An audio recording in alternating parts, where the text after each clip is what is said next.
దేవుని నామానికి మహిమ కలుగును గాక. హల్లెలూయా, హల్లెలూయా. దేవునికి స్తోత్రం. ప్రియమైన దేవుని బిడ్డలారా, ఈరోజు మరి దేవుని సన్నిధిలో ఇలాగా కలుసుకోవటానికి దేవుడు ఇచ్చినటువంటి గొప్ప సదవకాశాన్ని బట్టి దేవాది దేవునికి ఎన్నో స్తుతులు చెల్లిస్తూ మరి మీ అందరి ముందుకు రావటానికి మరొకసారి దేవుడు ఇచ్చిన అవకాశాన్ని బట్టి దేవునికి స్తోత్రం చెల్లిస్తూ ప్రార్థన చేసుకుందాం. పరిశుద్ధుడా, ప్రేమ నమ్మకం కలిగిన దేవానికి స్తోత్రములు తండ్రి. గనుడా, గొప్ప దేవుడా, ఆశ్చర్యకరుడా, ఆలోచనకర్తనికి స్తోత్రములు ప్రభువా. దినదినము మాతో ఉండి మమ్మల్ని నడిపిస్తూ అయా ఇదిగో గడిచిన కాలమంతా నీ రెక్కల చాటును కాచి భద్రపరిచిన దేవానికి స్తోత్రాలు చెల్లిస్తూ నీ మాటలు వింటుండగా వినగలిగిన చెవులు, గ్రహించగలిగినటువంటి మనసు మాకు దయచేయమని కోరుకుంటూ మీరే మహిమ, ఘనత, ప్రభావాలు పొందుకోమని మా ప్రభును రక్షకుడైన యేసు క్రీస్తు నామమున ప్రార్థన అడుగుతున్నాము తండ్రి. ఆమేన్, ఆమేన్.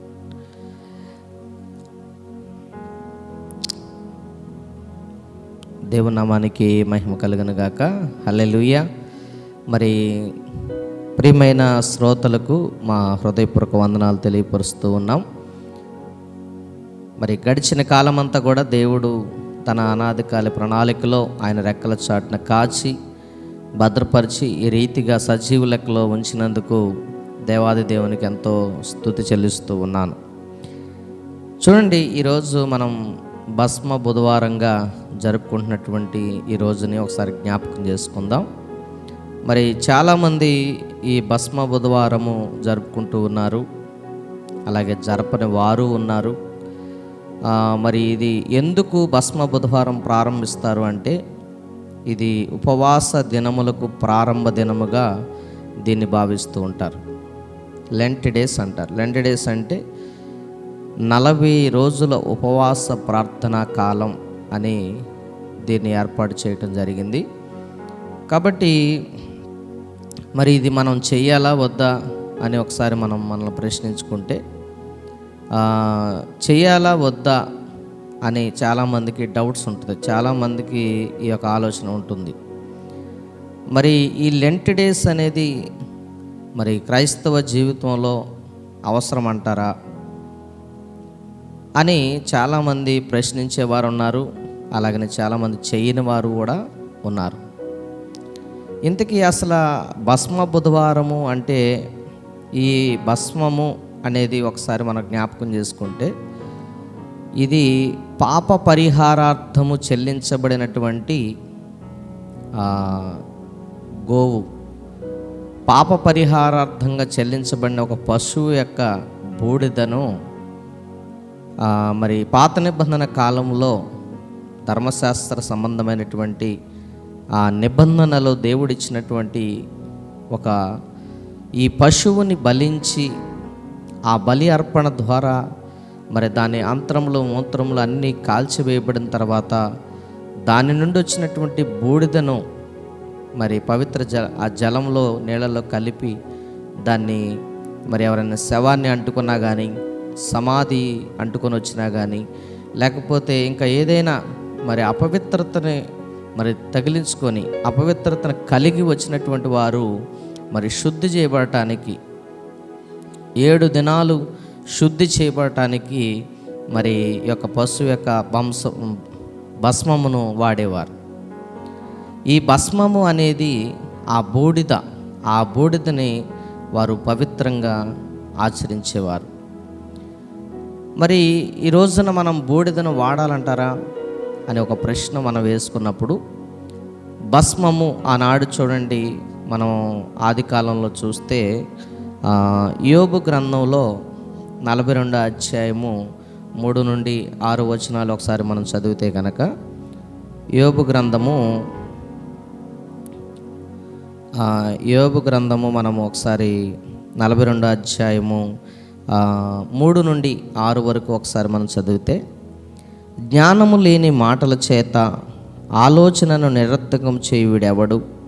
అలాగుననే వివేచన లేని వాడునై నేను ఏమీ చెయ్యునెరగా నా బుద్ధికి మించిన సంగతులను గూర్చి మాట్లాడితిని. నేను మాట్లాడగోరుచున్నాను, దయచేసి నా మాట ఆలకింపుము. ఒక సంగతి నిన్ను అడిగెదను, దాన్ని నాకు తెలియజెప్పుము. వినికిడి చేత నిన్ను గూర్చిన వార్త నేను వింటిని, అయితే ఇప్పుడు నేను కన్నులారా నిన్ను చూచున్నాను. కావున నన్ను నేను అసహించుకొని ధూళిలోను బొడిదలోను పడి పశ్చాత్తాపడుచున్నాను. యోబు మరి దేవాది దేవునితో మాట్లాడుతూ, ఆయన ప్రార్థన చేస్తూ, ఆయన మాట్లాడుతున్నటువంటి మాట ఏంటంటే, ప్రియమైన దేవుని బిడ్డలారా, నిన్ను గూర్చిన వార్తను నేను వింటిని, నేను నిన్ను కన్నులారా నిన్ను చూసి ఉన్నాను. కావున నన్ను నేను అసహించుకొని ధూళిలోను బూడిదలోను పడి పశ్చాత్తాపడుతున్నాను. ధూళిలోను బూడిదలోను కూర్చొని పశ్చాత్తాపడుతూ ఉన్నాడంట. అంటే ఈ పాత నిబంధన కాలంలో, అంటే మనకంటే పూర్వీకులు మరి వారికి యేసు ప్రభువారు అనుగ్రహించబడకముందు, యేసుక్రీస్తు వారి ఈ లోకానికి రాకముందు మరి వారు బూడిదలో కూర్చొని ఒక పశువు యొక్క భస్మమును, ఆ బూడిదను వాళ్ళు పవిత్రంగా భావించి, అంటే పాపం కోసం పాప పరిహారార్థ బలిగా అర్పించబడిన యొక్క పశువు యొక్క బూడిదను వారు పవిత్రంగా భావించి ఆ జలాన్ని, ఆ బూడిద కలిపిన జలాన్ని జల్లుకున్నప్పుడు వారు పవిత్రులు అవుతారని అక్కడ లేఖనాలు రాయబడి ఉన్నాయి. కాబట్టి వాళ్ళు ఏం చేసేవారంటే, పూర్వీకులు మరి వారందరూ కూడా బూడిదలు కూర్చొని వారు ప్రార్థన చేసేవారు. మనం బైబిల్ గ్రంథంలో మరి నిజంగా ఎన్నో విషయాలు మనం చూడవచ్చు. బూడిదలో ఎందుకు కూర్చొని ప్రార్థన చేసేవారు? నినివే పట్టణం మీదకి ఒక శ్రమ వచ్చినప్పుడు, మరి అక్కడ మరి యోనా వెళ్ళి ప్రకటించినప్పుడు ఆ నినివే పట్టణం వారందరూ కూడా గోనెపట్ట కట్టుకొని బూడిదలో కూర్చొని ప్రార్థన చేశారు. ఉపవాసం ఉండి ప్రార్థన చేశారు. అలాగనే మరి మొర్దికై కూడా ఆ ప్రజల మీదకి శ్రమ వచ్చినప్పుడు వారు కూడా బూడిదలు కూర్చొని మరి దేవుణ్ణి గోనెపట్ట కట్టుకొని దేవుని దగ్గర ప్రార్థన చేశారు. ఉపవాసం ఉండి ప్రార్థన చేశారు. అలాగనే ఇక్కడ మరి చాలా చక్కటి విషయాలు, ఈ బూడిద భస్మం గురించి చాలా విషయాలు రాయబడి ఉన్నాయి పాత నిబంధన గ్రంథం అంతటి కూడా. ఈ భస్మము అనేది మన జీవితంలో పశ్చాత్తాపానికి గుర్తు చేస్తూ ఉంది. మారు మనస్సు పొందుకోవటానికి ఇది ఒక అవకాశాన్ని చూపిస్తూ ఉంది. అంటే మరి ఈ 40 దినాల్లోనే మనం పశ్చాత్తాపడాలా? మిగతా దినాల్లో మనం పశ్చాత్తాపడకూడదా? ఏమండి, ఈ 40 దినాలు మాత్రమే మనం ఉపవాసం ఉండి ప్రార్థన చేయాలా? సంవత్సరంలో ఇంకా మిగతా దినాల్లో ఉపవాసం ఉండి ప్రార్థన చేయకూడదా? ఒకసారి మనం ఆలోచన చేయాలి. ఎందుకంటే ఇది ఆచారమైనటువంటి భక్తి కాదు, ఆచరణలో పెట్టవలసినటువంటి భక్తి. ఆచారం అనేది కొంతమంది వ్యక్తులు కొన్ని కల్పించి ఆ పద్ధతులను అనుసరించే విధంగా చేసుకుంటూ వస్తూ ఉంటారు. కానీ యేసు ప్రభువారు ఆచరణ కలిగినటువంటి వ్యక్తిగా, అంటే ఆయన చేయగలిగినటువంటి వ్యక్తిగా, చేసినటువంటి వ్యక్తిగా మనకు కనపడుతూ ఉన్నారు. మరి యేసు ప్రభువారిని మనం రోల్ మోడల్గా తీసుకుంటే కనుక, ఆయన మత్తయి సువార్త 4వ అధ్యాయం మొదటి నుండి మనం చదువుకుంటే, ఆయన 40 దినములు ఆయన ఉపవాసం ఉన్నట్లుగా మనం చూస్తూ ఉన్నాం. 40 దినాలు ఉపవాసమును గురించి ఆయన్ని మనం ఒకసారి జ్ఞాపకం చేసుకుంటే, యేసు ప్రభువారు ఎందుకు ఉపవాసం ఉండాల్సి వచ్చింది ఆ 40 దినములు అంటే, ఉపవాసము ఎందుకు ఆ 40 దినాలు చేశారు ఆయన అంటే, అందరికీ కనపడాలని చేయలేదు, లేకపోతే నేను గొప్ప అని చెప్పుకోవడానికి చేయలేదు, లేకపోతే నేను 40 దినాలు ఉపవాసం ఉన్నాను, నేనే వీళ్ళందరికంటే గొప్ప అనే విషయాన్ని చెప్పుకోవడానికి చేయలేదు, లేకపోతే ఆయన ఏదో బాహాటంగా చూపించుకోవడానికి ఉపవాసం చేయలేదు. కానీ ఆయన ప్రజలందరికీ కలగబోవు మహారక్షణ కోసం ఈ భస్మం ఎలాగైతే పవిత్ర జలంగా ఎవరి అపవిత్రతనైనా కడుగుతుందో, ఎవరి అపవిత్రతనైనా బాగు చేస్తుందో, అలాగనే యేసు ప్రభువారి యొక్క రక్తము ద్వారా మనందరికీ పాపక్షమాపణ కలుగుటకు కొరకే ఆయన కలువరిగిరిలో నలిగిపోవటం కొరకు ఆయన ఈ ఉపవాస దినాన్ని, అంటే ఈ లోకాన్ని జయించటానికి ఉపవాసం చేశారు. మరి మన జీవితంలో యేసు ప్రభువారు ఒక్కసారి 40 దినాలు ఉపవాసం చేసి ఆయన జీవితంలో జయించారు, పాపాన్ని జయించారు, ఆహారాన్ని జయించారు, శరీర కోరికలను జయించారు, శరీరేచ్ఛలను జయించారు. మరి మనము ప్రతి సంవత్సరం 40 దినాలు ఉపవాస దీక్ష చేస్తున్నాం. ప్రతి సంవత్సరం కూడా 40 దినాలు డ్రెస్ కోడ్ వేసుకొని వైట్ అండ్ వైట్ వేసి మాల ధరించినట్టుగా ధరించి ఉపవాసం ఉండి ప్రార్థన చేస్తూ ఉన్నాం. ఆ 40 దినాలు దీక్షలో శ్రద్ధగా భక్తిగా శుద్ధి చేసుకుంటూ ఉన్నాం. ఆ తర్వాత మరలా యథాతథంగా బ్రతుకుతూ ఉన్నాం. మరి ఇది ఆచారమా లేకపోతే ఆచరణ? యేసు ప్రభువారు ఒకే ఒక 40 దినాలు మాత్రమే ఆయన ఉపవాసం ఉండి ప్రార్థన చేశారు. ఆ తర్వాత ఆయన ప్రార్థనా శక్తిని పొందుకోవటానికి అనుదినము ఆయన ప్రార్థనలో గడిపేవారు. ఆయన జీవితం పరిశుద్ధాత్మ దేవుడు ఆయనతో ఉండి ఆయన నడిపించారు ఈ భూమి మీద ఉన్నప్పుడు. మరి నిన్ను నన్ను పరిశుద్ధాత్మ దేవుడు పాపంలో పడిపోకుండా, లోకాశల్లో పడిపోకుండా, శరీరేచ్ఛల్లో పడిపోకుండా మరి మనం కూడా మరి ఆ రీతిగా ఉండటం కొరకు మనం ఉపవాసం చేయటం మంచిదే. కానీ ఆచరణాత్మకమైనటువంటి ఉపవాసం చేయటం అనేది అది ఎంతవరకు కరెక్టో ఒకసారి మీ హృదయంలో ఆలోచించుకోండి. యేసు ప్రభువారు ఒక చక్కటి మాట మనకి మన మత్తయి సువార్త 6వ అధ్యాయంలో ఒక మంచి మాట ఆయన తెలియపరిచారు. మత్తయి సువార్త 6వ అధ్యాయంలో, మీరు ప్రార్థన చేయనప్పుడు వేషధారుల వలె ఉండవద్దు, మనుషులకు కనపడవలనని సమాజ మందిరములోను వీధుల మూలలలోనూ నిలిచి ప్రార్థన చేయుట వారికి ఇష్టము. వారు తమ ఫలము పొంది ఉన్నారని నిశ్చయంగా మీతో చెప్పుచున్నాను. నీవు ప్రార్థన చేయనప్పుడు నీ గదిలోనికి వెళ్ళి తలుపు వేసి రహస్యమందున్న నీ తండ్రికి ప్రార్థన చేయము. అప్పుడు రహస్యమందు చూసు నీ తండ్రి నీకు ప్రతిఫలం ఇచ్చును. మరియు మీరు ప్రార్థన చేయనప్పుడు అన్యజనుల వలె వ్యర్థమైన మాటలు వచింపవద్దు. విస్తరించి మాట్లాడటం వలన తమ మనవి వినబడునని వారు తలంచున్నారు. మీరు వారి వలె ఉండకుడి. మీరు మీ తండ్రిని అడగక మునిపే మీకు అక్కరగా ఉన్నవేవో ఆయన తెలియజేయును.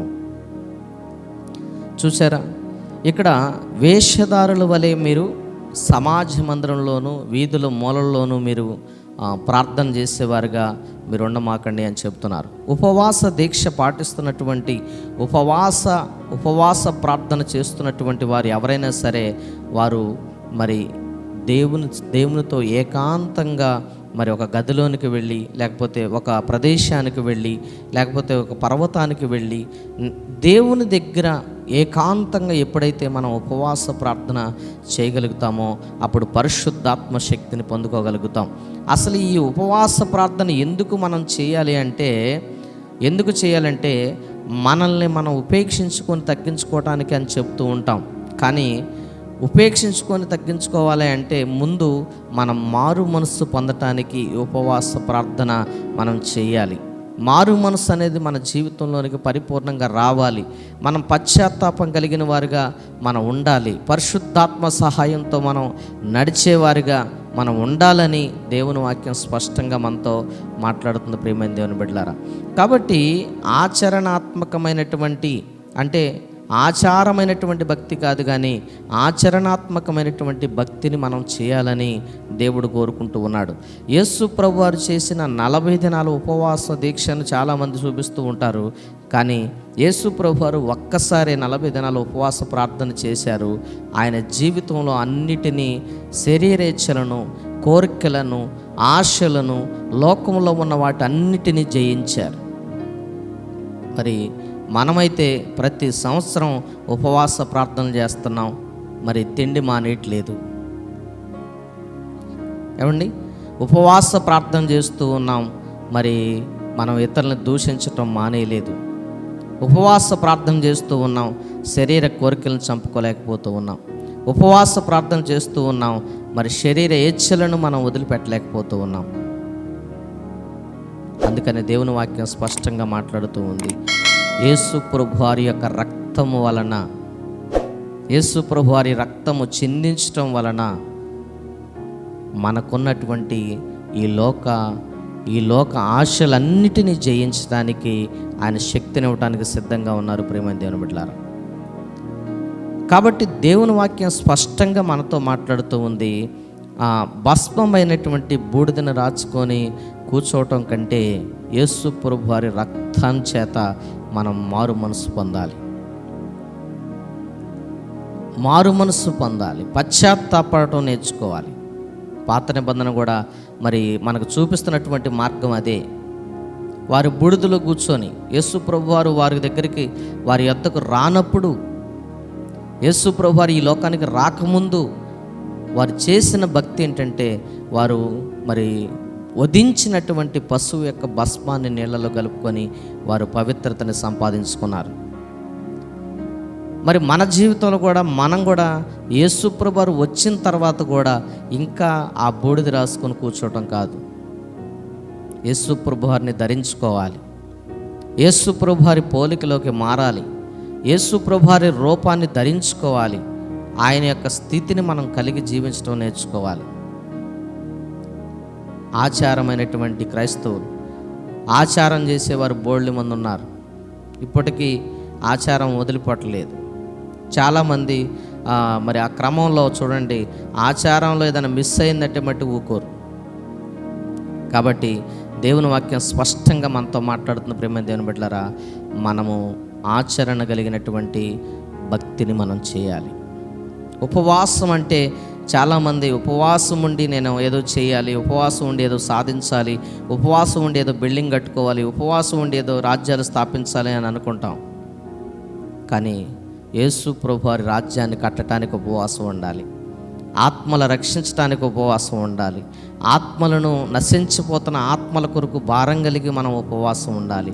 ఉపవాసము ముందుగా మనల్ని మనం సరిదిద్దుకొని, మనల్ని మనం పశ్చాత్తాపడి, మనల్ని మనం కాపాడుకొని, మన జీవితాన్ని సరిచేసుకోవటానికి ముందు ఉపవాసం ఉండి మనం ప్రార్థన చేసినప్పుడు ఆటోమేటిక్గా దేవుడు అనేకుల జీవితాల్లో వెలుగు నింపుతాడు, అనేక జీవితాలు వెలిగిస్తాడు.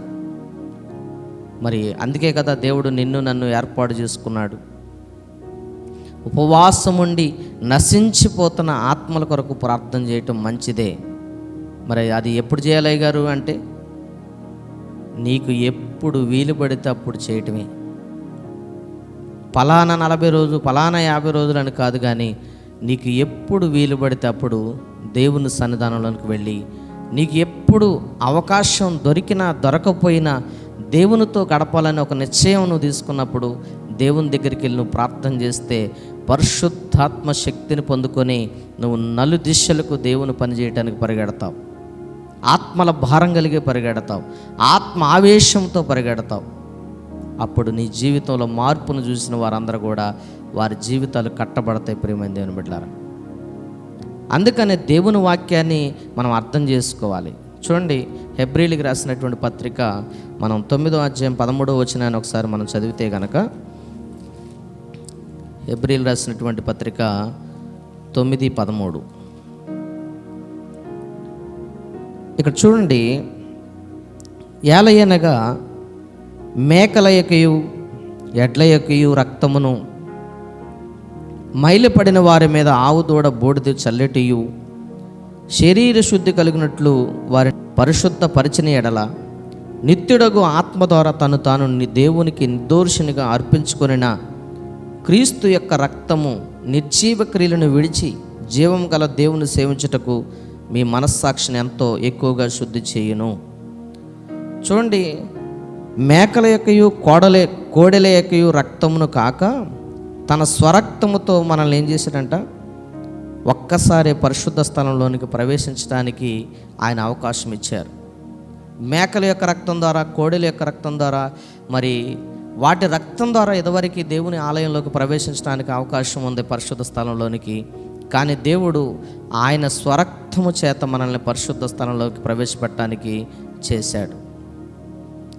కాబట్టి ఆయన ఏమంటున్నాడంటే, శరీరాన్ని శుద్ధి చేసుకోవడానికి మనం మరి ఆవు దూడ బూడిదను జల్లుకోవటం కానీ, ఏమండి భస్మమైనటువంటి ఆ యొక్క ఆవు దూడ బూడిదను నీళ్ళలో కలిపి జల్లుకోవటం మరి శరీర శుద్ధి చేసుకోవడానికి మనం ఉపయోగిస్తున్నామేమో, కానీ ఆత్మశుద్ధి, మనస్సాక్షిని శుద్ధి చేసుకోవడానికి కావలసింది ఏంటంటే ఆయన రక్తం.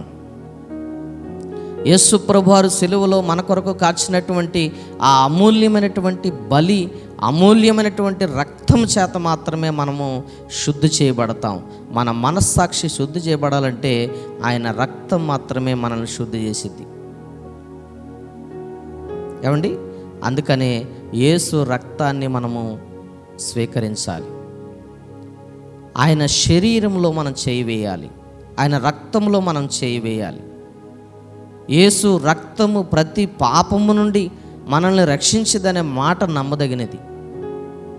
అందుకనే ఆయన మనం దేవుని ఎదుట నీతి అగునట్లు మనల్ని నీతిమంతులుగా చేయటానికి ఆయన పాపముగా చేయబడ్డాడు అనే మాట క్లియర్గా రాయబడి ఉంది ప్రియమైన దేవుని బిడ్డలారా. కాబట్టి దేవుని వాక్యం స్పష్టంగా మనతో మాట్లాడుతున్న విషయం ఏంటంటే, మీరు శరీర శుద్ధి చేసుకోవాలంటే భస్మమైనటువంటి బూడిదను, అంటే చూడండి, ఈ లోకంలో మరి ధర్మశాస్త్ర ప్రకారంగా దేవుడు చెప్పిన మాటల ప్రకారం చూస్తే ఆత్మశుద్ధి కాదు, కానీ శరీర శుద్ధి మాత్రమే జరుగుతుంది. శరీరం నుండి పాపం మాత్రమే పోతుంది, కానీ ఆత్మకు శుద్ధి లేదు.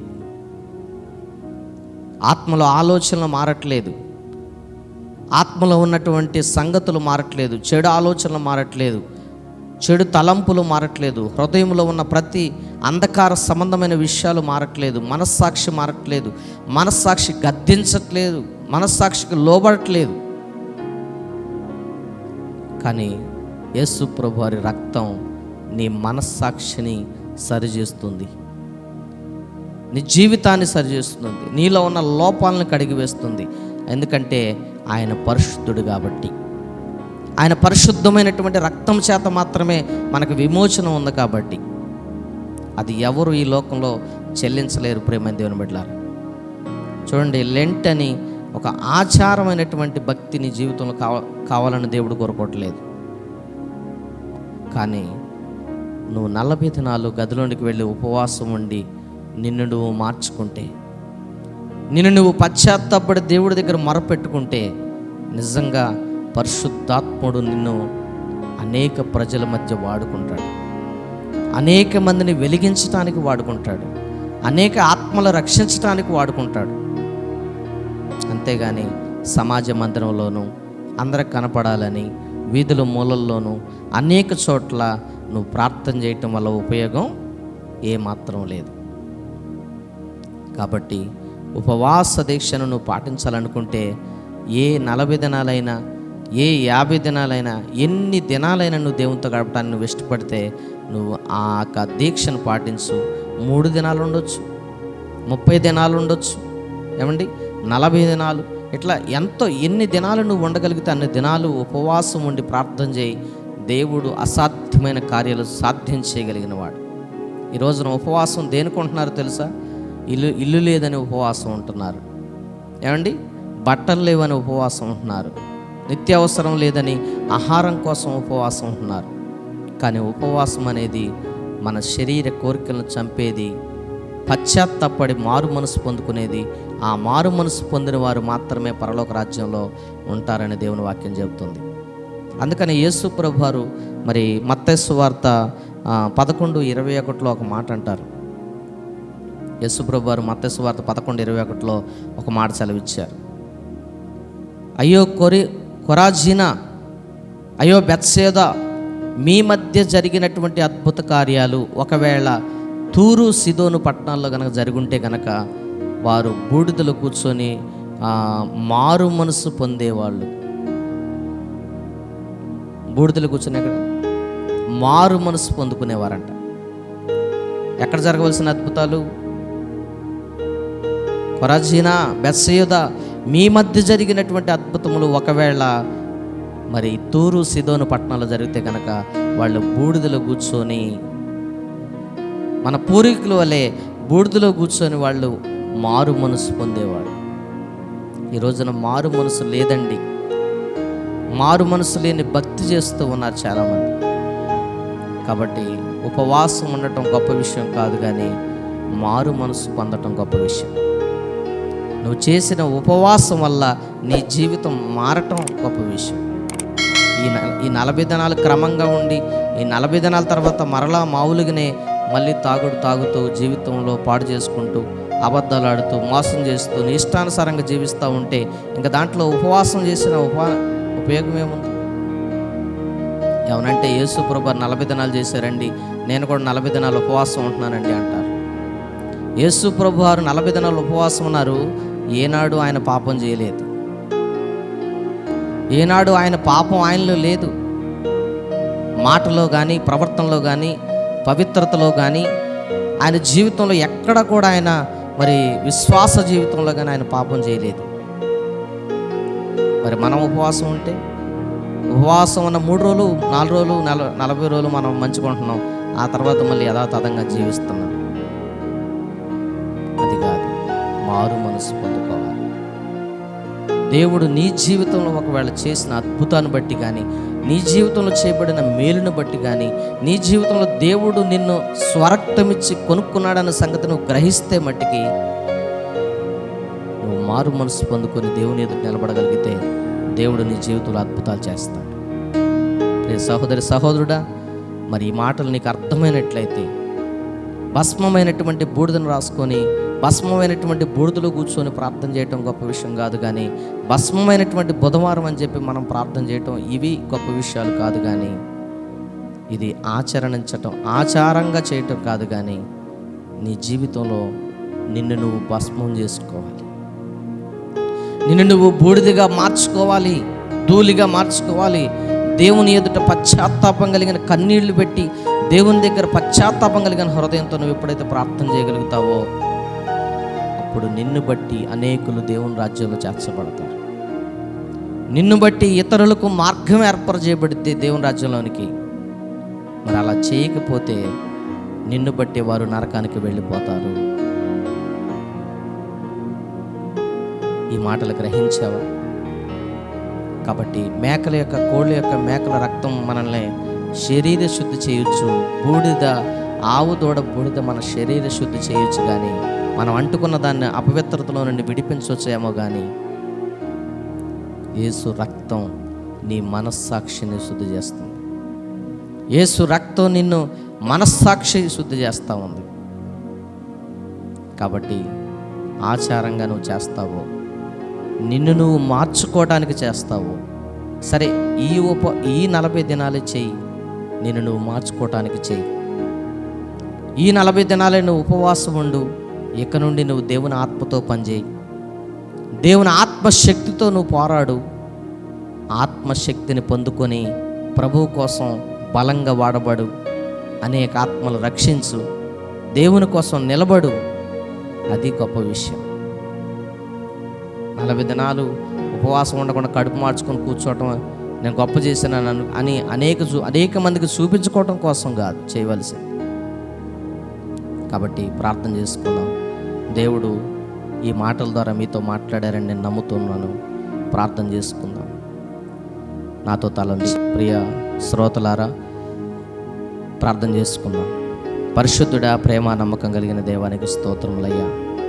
ఈ మాటలు విన్న ప్రతి బిడ్డను మీరు జ్ఞాపకం చేసుకోండి నాయనా. ఈ మాటల్లో ఉన్న ప్రతి మాటను వారు అర్థం చేసుకునే కృపను మీరు అనుగ్రహింపజేయమని ప్రార్థన చేస్తూ, బిడ్డలు నిండారుగా దీవించి మేలులతో ఆశీర్వాదములతో మీరు నింపి వారికి ముఖ్యంగా మారు మనసు అనుగ్రహింపజేయమని, వారి పాపములు ఒప్పుకోటకి పశ్చాత్తాపం కలిగిన ఎదుట మరి మోకరించుటకు, అనేకులు ఎదుట సాక్షులుగా ఉండుటకు వారి జీవితాలకు మారు మనసు దయచేయమని ప్రార్థన చేస్తూ, ఈ మాటలు నాయన వారి జీవితంలో పనిచేసే భాగ్యాన్ని దయచేయమని మా ప్రభువును రక్షకుడైన యేసు క్రీస్తు నామంలో ఈ యొక్క ప్రార్థన మనల్ని అడిగి పెట్టుకుంటున్నాము తండ్రి. ఆమేన్, ఆమేన్. మన తండ్రి అయిన దేవుని దీవెన, కుమారుడైన యేసుక్రీస్తు వారి కృప, పరిశుద్ధాత్మ నేను సహవాసం ఇప్పుడు ఎల్లప్పుడూ సదాకాలం దేవుడు మనందరికీ తోడై ఉండి నడిపించునుగాక. ఆమేన్. ఆమేన్. అందరికీ వందనాలండి. దేవుడు మిమ్మల్ని అందరిని దీవించి ఆశీర్వదించునుగాక. దయచేసి మరి మా ఛానల్ని వీక్షిస్తున్నటువంటి వారు మీకు ఆత్మీయంగా ఈ మాటలు అందజేయబడుతున్నట్లయితే మరి ఇది అనేకులకు పంపించి వారిని కూడా ఆత్మీయంగా బలపరచవలసిందిగా ప్రేమతో కోరుచు ఉన్నాను. మిమ్మల్ని అందరిని దేవుడు దీవించి ఆశీర్వదించునుగాక. ఆమేన్.